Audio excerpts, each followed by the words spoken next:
Hello, welcome back to Tank Talks. My name is Ian, and today we're here with a very nice tank. This is Lewis's tank. This is a 150 gallon, 600 liter tank. It's 4 feet long, 2.5 feet, and 20 inches of height. So, as you can see, it's a very impressive tank. I think it's still maturing. It's about 5 months old at this point.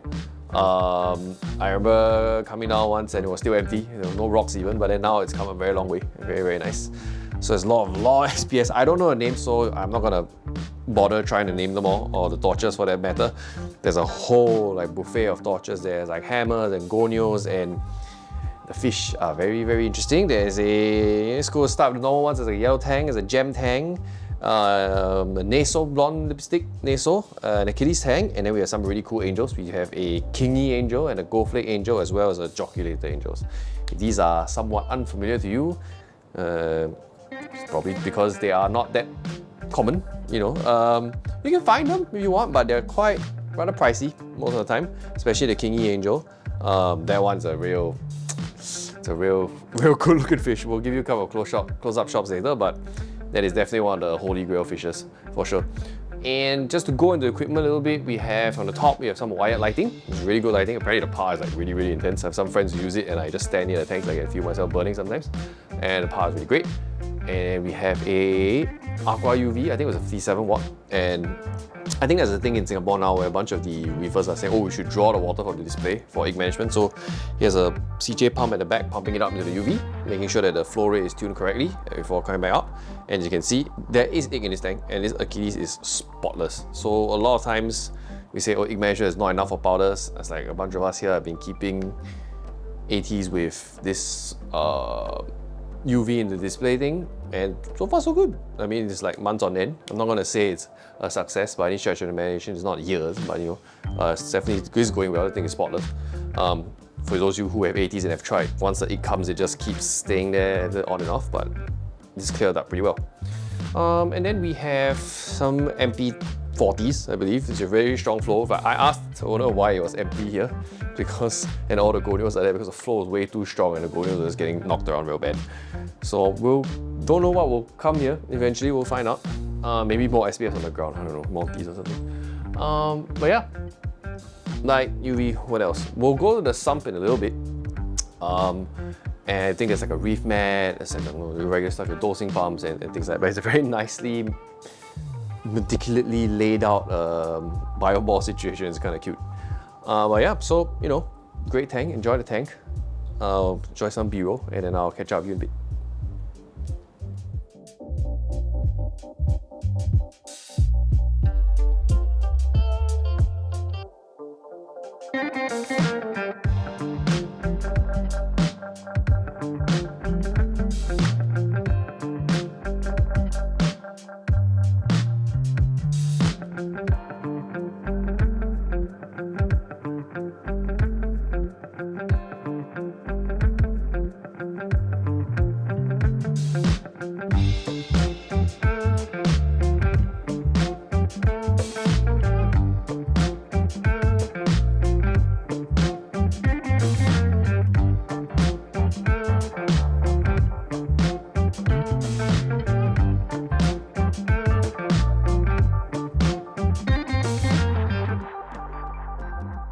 Alright, so now take a look at the sump here. So let's go to some of the equipment. We have a Red Sea 1200, great little workhorse, sea workhorse. For those of you who don't know, it's an automated fleece roller. Stuff comes down, it's the first line of defense. Immediately gets a gunk and uneaten food and waste all that out of the water, so it doesn't even have a chance to decompose, kind of like a skimmer. And it goes to the skimmer, which is a Nile skimmer, and attached to it is a reactor with CO2. It's a CO2 scrubber. So it forces air to it, it removes the carbon dioxide and increases the pH in the water. You probably get about a 0.1, 0.2 increase every time you use one. So that's kind of numbers I've had. Good to maintain high pH, apparently good for fish and for coral, so might as well do it. Not really a number I would die to chase, but if you get in at 8.3, pretty good. And then we have Orca media. I recognize this little yellow bag. Orca media is for reducing nitrates in general. Really strong. It drops really quickly.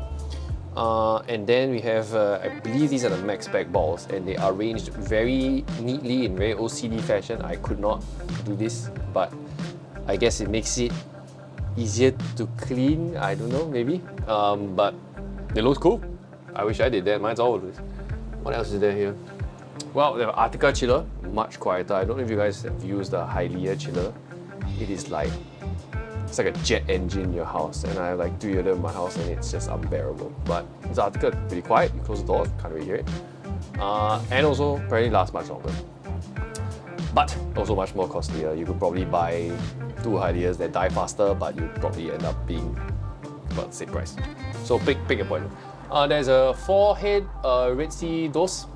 I think only 3 are being used for the Aqua Forest line of products, the component ones. I personally don't use them myself, but as you can see, pretty good Aqua Forest advertisement here. Pretty neat looking sump. I always admire people with neat looking sumps. My sump is a jungle. There's moss everywhere, there's algae everywhere. It's terrible. So yeah, all in all, this is a really, really wonderful tank. I hope you had a good time checking it out with us. We'll come back, maybe get an update, maybe a couple years later, a couple months later. I know there are many more exciting fish to come for this tank, so I can't wait to see how it all pans out. It's really cool to see this come together in the past couple of months. So, yep, like, comment, subscribe, and I'll talk to you later. Bye!